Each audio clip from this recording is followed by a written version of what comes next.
So, as you said, I'm going to talk about how central bank digital currencies may help promote financial inclusion in the ASEAN region.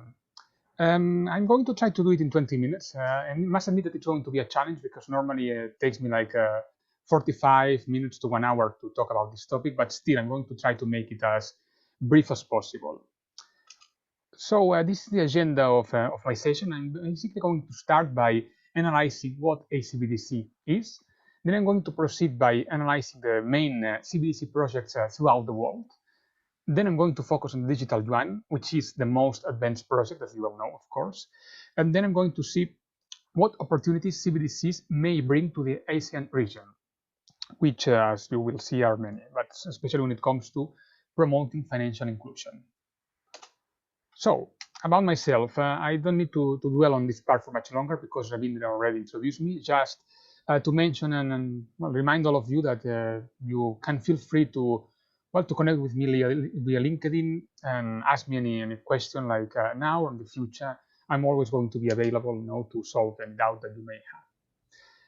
This is the summary of my topic, which is pretty much what I said before. I'm going to analyze what a CBDC is and how they can be important for the ASEAN region. So I don't think it's important to dwell on this part for much longer. Let's start from the very beginning. CBDCs, Central Bank Digital Currencies.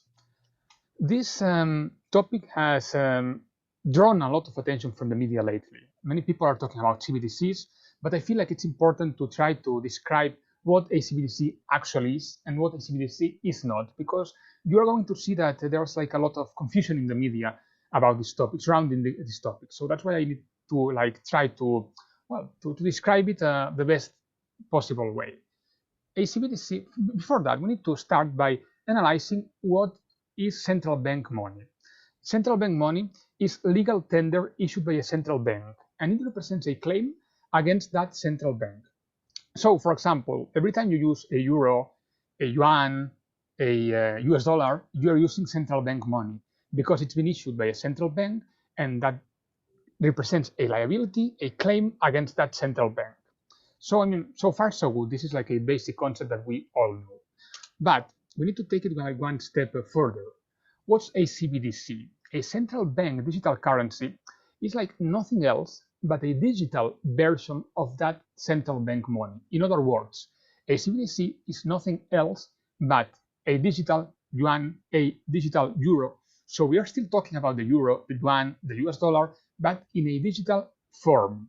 It's very important to say that because, as you're going to see, CBDCs are different from cryptocurrencies, which are digital assets, but it's a different concept, as I'm going to explain.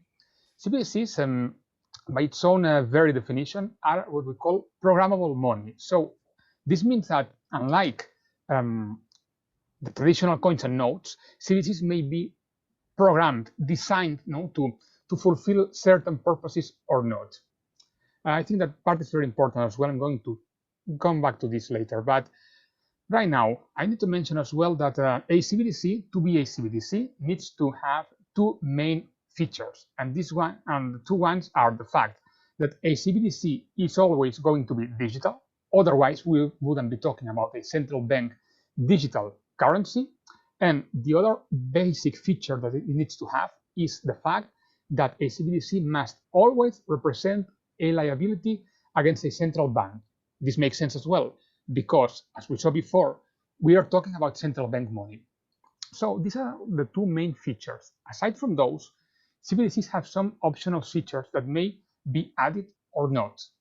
And this is going to depend on each central bank's interests and motivation. So, I mean, the whole idea here is the fact that each central bank is going to design its CBDC depending on its own interests and policies, which means that not because the digital yuan is going to be a CBDC, and not because the digital euro is going to be a CBDC in the future, we need to assume that they are both going to look the same. The digital yuan may be, technically speaking, quite different from the digital euro. And this is going to be so because the interests behind the People's Bank of China when designing the digital yuan may not be the same that the European Central Bank has when designing and developing the digital euro, for example. So this means that CBDCs between them may be quite different.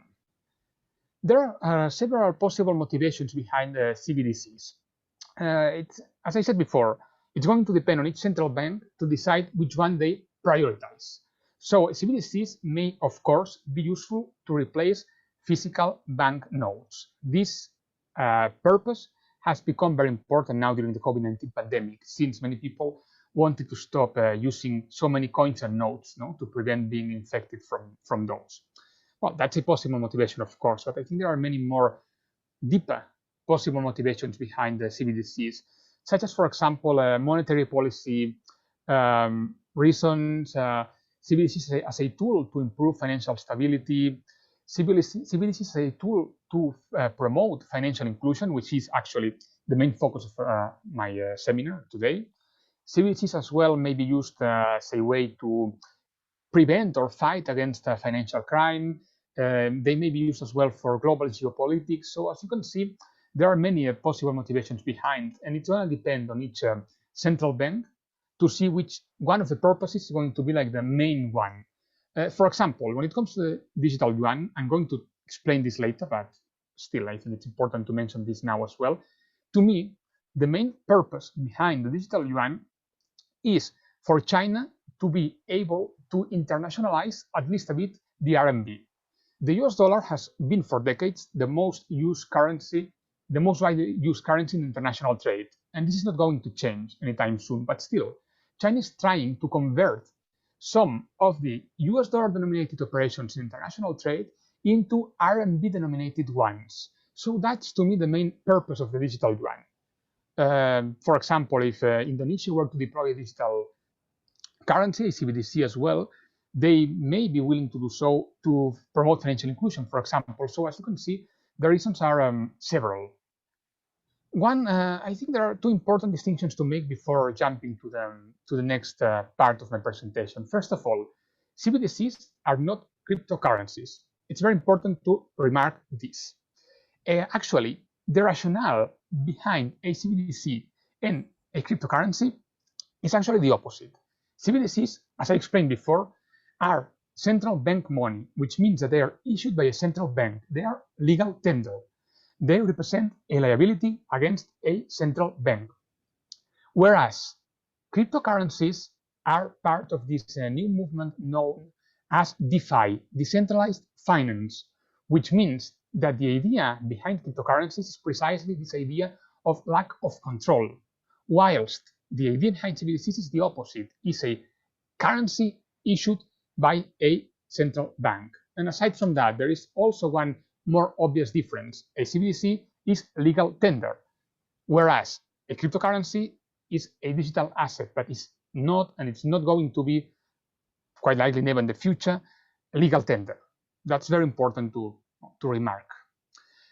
Aside from that, many people also may be wondering what's the difference between CBDCs and the digital money that we are already using today. I mean, we are all getting paid in let's say euro or Hong Kong dollar or RMB, but whenever we are paid, our money goes into our bank account digitally. I mean, we don't see that money physically. Whenever we use our credit cards to make a transaction, we do it digitally as well. Sorry, we don't use it physically, that money to make the payment using our credit card. So you may be wondering, what's the difference between those transactions that I already do digitally and a CBDC? Well, the difference is that while central bank money is a component of the monetary base, and therefore a liability against a central bank, those digital transactions that we are already doing today are nothing else but a debit and credit, or if you want, pluses and minuses between two different providers, the banks and the payments company. But those are not a CBDC, even if they are digital. So it's important to remark that as well. And one last distinction that I need to make in this introductory part is the fact that CBDCs may or may not use blockchain. When we talk, for example, about the case of the digital yuan, the digital yuan is planned to be structured on a two-tier architecture, a two-tier structure, which means that the People's Bank of China, which is China's central bank, is going to issue the digital yuan without using blockchain, to the 4 commercial banks. And those 4 commercial banks are going to issue, this is like the second level, the digital yuan to the public, to the citizens, through the use of blockchain. So that's why I said before that the digital yuan is going to partially use blockchain, but not completely. On this slide, you can see an image of the wallet apps that the digital yuan are going to use. As I said before, CBDCs may not be cryptocurrencies, but technically speaking, they use many features from cryptocurrencies. So, CBDCs all over the world. Well, I'm not going to stop on this part for much longer. I just wanted to mention that according to a report published by the Bank of International Settlements last year in January, 80% of central banks were already doing some kind of work on CBDCs. When I say work, I don't mean that they are already testing CBDCs. I just mean that they are at least doing some kind of initial research on this topic. But it is in Asia where CBDCs have so far shown much, where countries have shown much more interest in CBDCs so far. So aside from China, which is like the most advanced case in the world, at least when it comes to major economies, because the Bahamas already deployed its digital, its CBDC, it's a $100 last year, but when it comes to major economies, China is the most advanced one. So aside from China, there are many other CBDC projects in Asia. Japan and Korea are going to test their CBDCs this year, even though they are not planning on deploying it anytime soon, but they're willing to do the tests soon this year. Then also Thailand, Cambodia, Vietnam, Philippines have shown interest in doing those and doing tests, or at least in doing research on CBDCs. There is actually one project between the Central Bank of Thailand and the Hong Kong Monetary Authority called Project Inthanon Lion Rock, which is advancing like very well. Actually, so well that this project has been rebranded and it's being well extended. Now it's also going to include the People's Bank of China and the Central Bank of the United Arab Emirates. So it's going to be like a 4-site project instead of just a 2-site. So as you can see, there are many projects in Asia, especially in Asia. When it comes to digital yuan, I don't want to dwell on this part for much longer, just to mention a few highlights of this topic. China started to do research on the digital yuan in 2014. And it wasn't until last year, in April, when China started to effectively test the digital yuan. They started by testing the digital yuan in 4 different cities, as you can see in here, which are Shenzhen, Suzhou, Chengdu, and Xiong'an. And those tests are currently being extended to other areas, including the Greater Bay Area, and more specifically Hong Kong and Macau, where the tests, specifically in Hong Kong, have not started yet, but are going to start very soon. They are finishing the technical preparations to start soon. And those tests in Hong Kong and Macau are actually going to be very interesting because it's going to be the first time that China is going to test the digital yuan for cross-border payments, because so far those tests in Shenzhen, Suzhou, and the other cities have focused on domestic payments. So it's also important to remark that the digital yuan is also known as DCEP, Digital Currency Electronic Payments, or eRMB or eCNY. So anytime you see digital yuan, DCEP, China's CBDC, eRMB, eCNY, we are actually talking about the same idea, the same topic. So don't let this different terminology confuse you, because it's the same. On this slide, you can see as well that 2-tier structure that I mentioned before, which is pretty much what I already said. It's going, the digital yuan is going to be structured in that way that I mentioned, where the People's Bank of China is going to issue it to the 4 commercial banks who are going to issue it to the general public. It's what I said before. Digital yuan is going to have some advantages. Actually, it's going to have many. I summarized some of them in this slide, but well, to me, as I said before, the most important one is going to be that one that I mentioned before, the fact of trying to allow China to make the RMB a more widely used currency in international trade through the use of the digital yuan, and especially through leveraging initiatives such as, for example, the RCEP Free Trade Agreement, which was signed in November, and also the Belt and Road Initiative. So China is going to leverage those to try to extend international digital yuan. There are going to be, of course, some issues now in this sense, because the RMB is a non-convertible currency, so that part still needs to be solved. But still, so far the tests in China are going very well, so we can expect things to keep going better.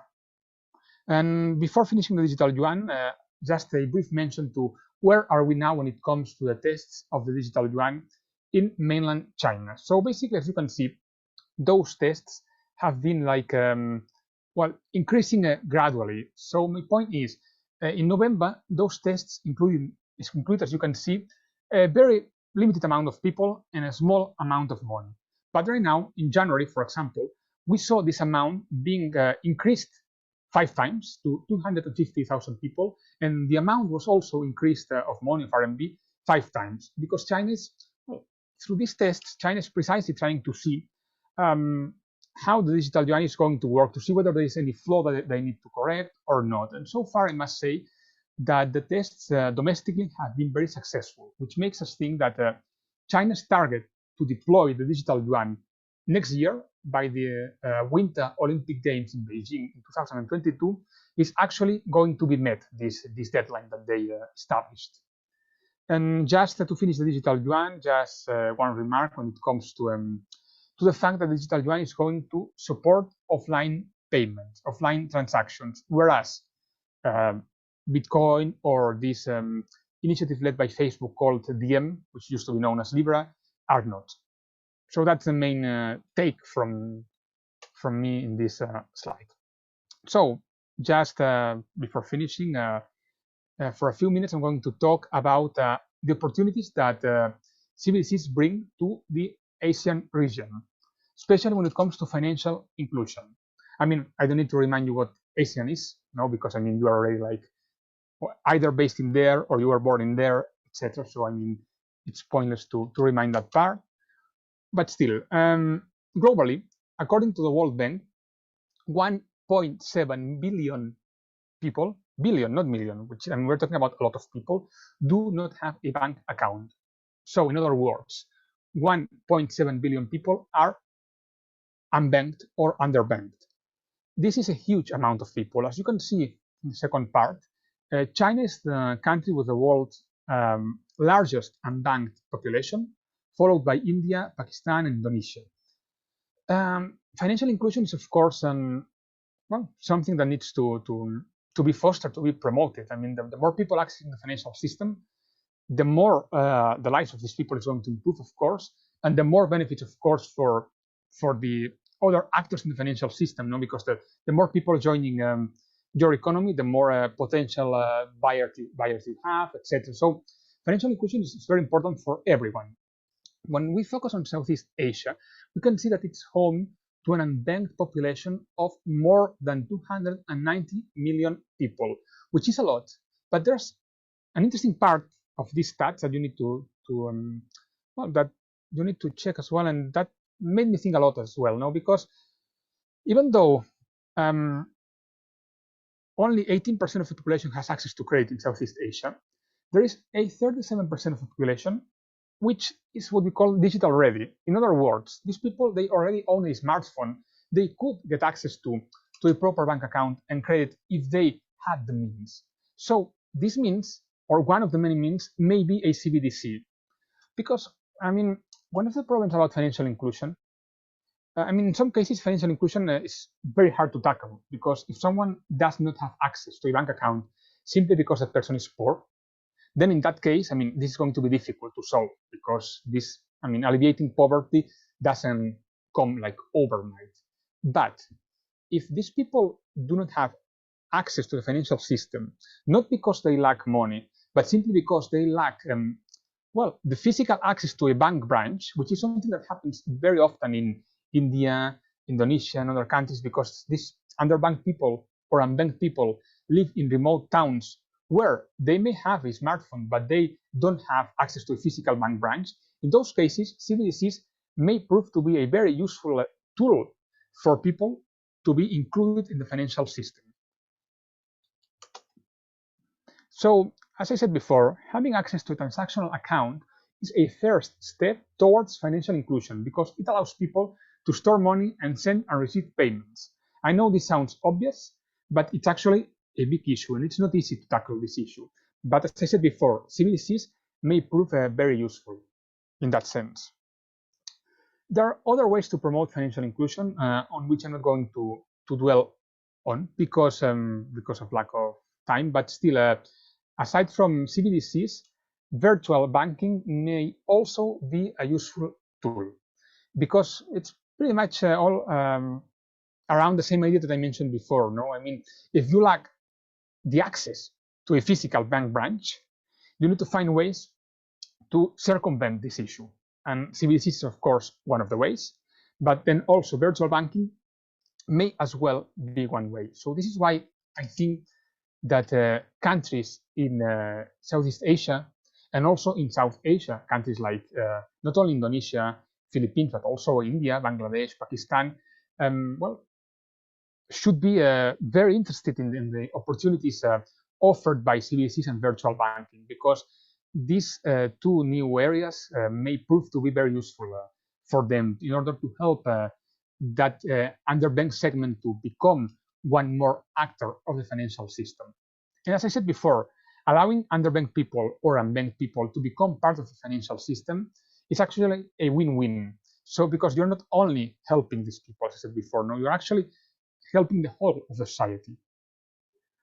So before concluding, I just wanted to mention that if the CP proves to be viable, which I'm sure it will based on how it's going so far, China is going to be the first major economy introducing a CBDC. Many other countries are already following China's lead, even though I must say that China did not invent CBDCs. I mean, I'm not saying that.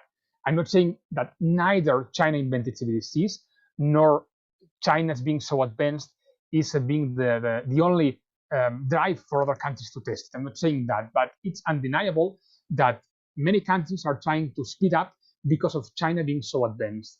Korea and Japan wouldn't have started their tests so early, so soon in 2021. They would have done those tests, but maybe in 2-3 years from now. So China is undoubtedly speeding up other countries to at least do research and test their own CBDCs.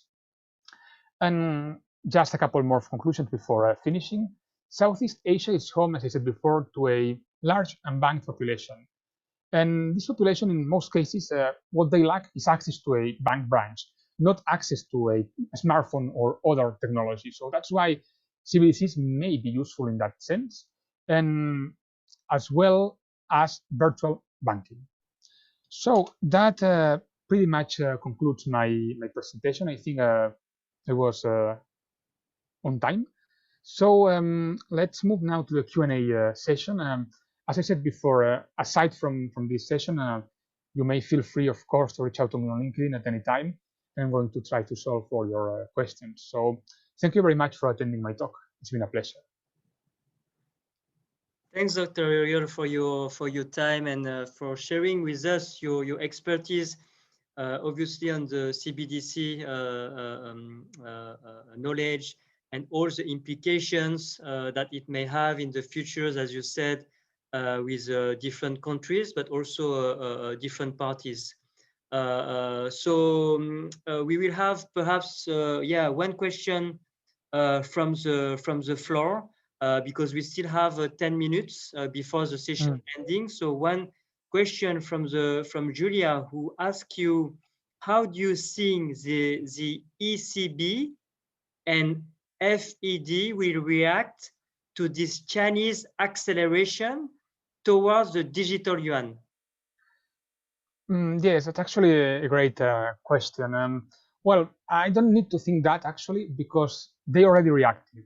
The European Central Bank announced, well, they showed interest in studying a potential future digital euro, but the situation right now is that they opened a public consultation in December, which was closed in January, and the idea is by mid-April, approx, to decide whether they are going to move forward with the digital euro or not.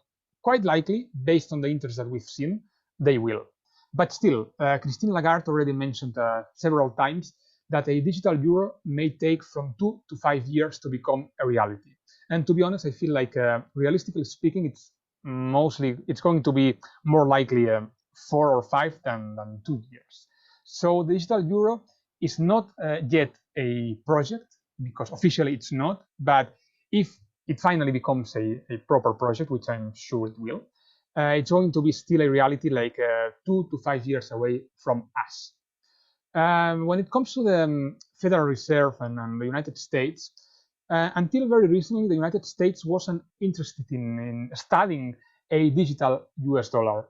But now that the US administration has changed, now that Biden's in charge, it looks like things have changed a bit, because Janet Yellen mentioned, I think it was 10 days ago, so very recently, that they were going to start studying the feasibility of a future digital US dollar.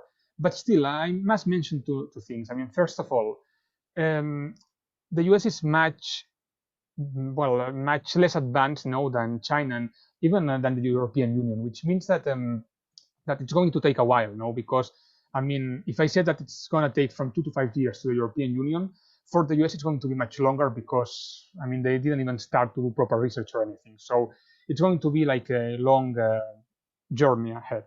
And secondly, as I said before, since CBDCs are not a broad category, we cannot assume that the future, if eventually rolled out, digital US dollar or digital euro are going to be like nothing alike the digital yuan, because since CBDCs are programmable money, the technical features added to the digital yuan may differ from those added to the digital euro, depending on each central bank's policies and interests. So, I mean, in other words, depending on the purpose behind this CBDC, we may be facing a different reality. For example, in the case of China, many people are already using electronic payments. I mean, many people are already using China, Alipay, WeChat Pay. So it's going to be easier in China to develop a digital yuan, which eventually may replace physical coins and notes, because people actually are already very dependent on this kind of electronic payments. Whereas, for example, in Canada, for example, the project of the digital Canadian dollar so far seems to be more like a what we could call like a backup plan CBDC, a CBDC which is going to be created and rolled out as a backup plan in case someday in the future people like stop using physical coins and notes that much, so they will already have deployed that CBDC. But it's not their idea to make their CBDC that widely available, etc. So it looks like in the West, at least it looks like that now. The idea behind CBDCs is more like to deploy them as an alternative, as a backup plan, but it doesn't look like they are as committed as China with the digital yuan. So that's why, well, it's hard to compare countries in this case, because it's going to depend very much on each central bank, each government. It's really difficult, no, because we are still at a very early stage. Thanks for this very clear answer, Dr. Oriol. Sadly, we don't have any more time to take another question, but thanks again, Dr. Oriol Caudevilla, and everyone who participate to these sessions. Our next event will be this coming Thursday with a webinar session, Tech for Good series, having 3 keynote speakers in the fintech and blockchain industry, sharing their expertise in Philippines, Malaysia, and Cambodia. So thanks again, Dr. Oriol, and hope to see you very soon. Thank you very much. My pleasure. Bye-bye. Bye. Bye, everyone.